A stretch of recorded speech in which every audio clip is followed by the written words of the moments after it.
Hi everyone. I am absolutely knackered right now because I've been out and about all day. But I thought I would just jump on quickly and share a little update. It's quite a big update actually. I'm going to be moving house soon and it's a pretty big move. 我6月就要搬回台湾了。期待期待。For context, I used to live in Taiwan for about 5 years, but I've been back in the UK now for 6 years. So it's been quite a while, but I've always seen Taiwan as like my second home. And I spent a month there last year and I just kind of fell in love all over again. So I've decided that I want to spend more time over that side of the world. I'm not sure exactly how long for yet, but I would say at least a year probably, because I also want to do some traveling around Asia, particularly Japan and Korea. Obviously, it's quite a big move and I have mixed feelings about leaving London, to be honest. It's been 6 years now and I'm in a really good place. Like I have a lovely flat, I can see my family often, and I've got just a really solid group of mates. So it's kind of bittersweet to say goodbye to that chapter and like leave when everything's on a high. But there's just a part of me that still wants to have more adventures and more experiences before I decide to settle down in one place. So I just think the timing is right now, and I'm excited to see what's in store.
I just got back, so I thought I would do a quick little show and tell of what I managed to pick up.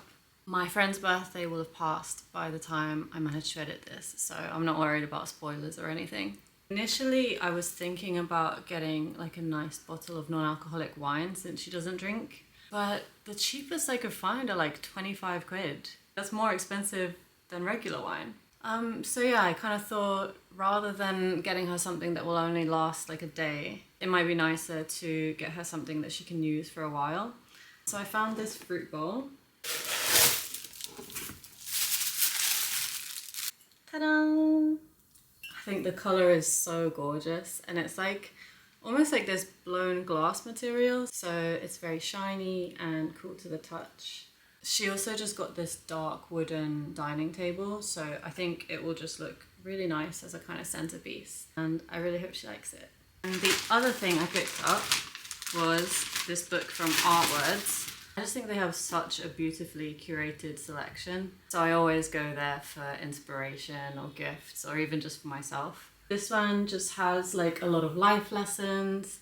It's got tips about work and health and just how to be more kind of entrepreneurial, and it's even got a few recipes as well. I'm honestly such a big fan of like big design books, as you can probably tell from my place, and I think they just make such good gifts because they're like 3-in-1.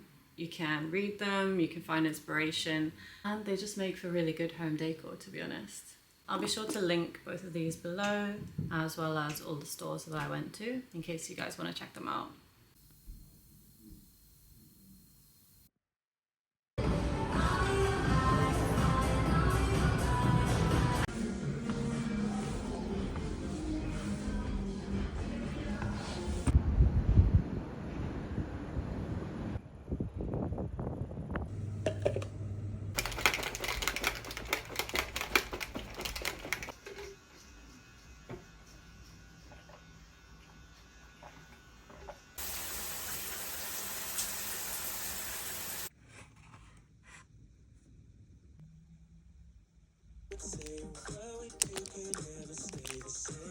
Hi again, everyone. I hope you're having a lovely day. I've realized that I am officially addicted to coffee. I know that doesn't sound like a big deal. You're like, oh yeah, everyone is. But I've always prided myself on being one of those people that doesn't need it. Like I used to just have it as like a kind of treat every now and then. Whereas now I genuinely cannot be productive without it. Can't really have it first thing in the morning, but I've gotten into the habit of ordering one with lunch or getting one just afterwards to kind of combat the drowsiness I get after eating. Especially on days like today where I've gone to the gym, I just get so slumped otherwise in the afternoon. So I definitely need a little pick me up.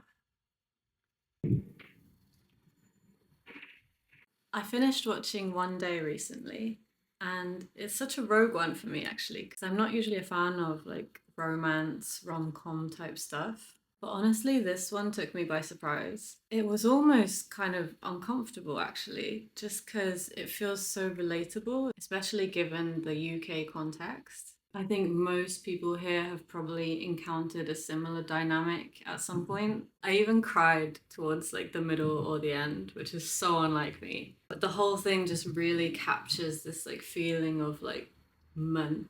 I was literally trying to explain this to my English friend because I just feel like certain emotions are expressed so much better in a different language and it can be quite hard to translate.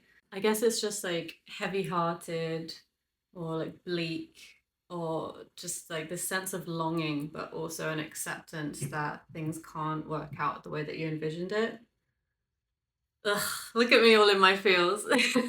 I've not seen the film version actually, but I have seen clips, and I don't know, it just feels a bit too artsy and perfect. I mean, especially when you've got someone like Anne Hathaway playing the lead role. Personally, I feel like the series is probably more real and raw, but I don't know, a couple of my friends say that the film is better than the series, so I guess it just comes down to personal taste. But yeah, I definitely recommend if you're into sort of love stories or if you're just looking for an emotional outlet.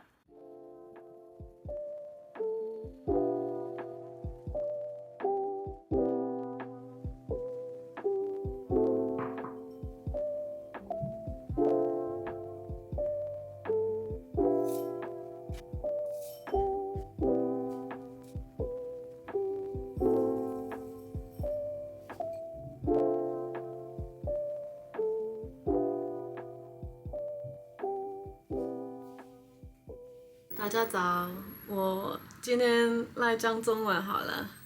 我想说，我快要回台湾了，所以我应该多练习吧。我其实觉得这样一个人一直讲就很难，有人跟我聊天问问题就比较好一些，所以我每一次都用英文拍 vlog。我今天中午要去吃饭了，想说离开伦敦之前要多吃一些好吃的欧洲菜。台湾好吃的欧洲菜选择应该比较少吧，所以今天要去吃意大利菜，然后下个礼拜已经订了一个好像是希腊菜，我确认一下，他就说 Modern European， 它叫 Parilla， 所以我就会跟大家分享这两家到底好不好吃。说不定你们来伦敦的话，也可以吃吃看。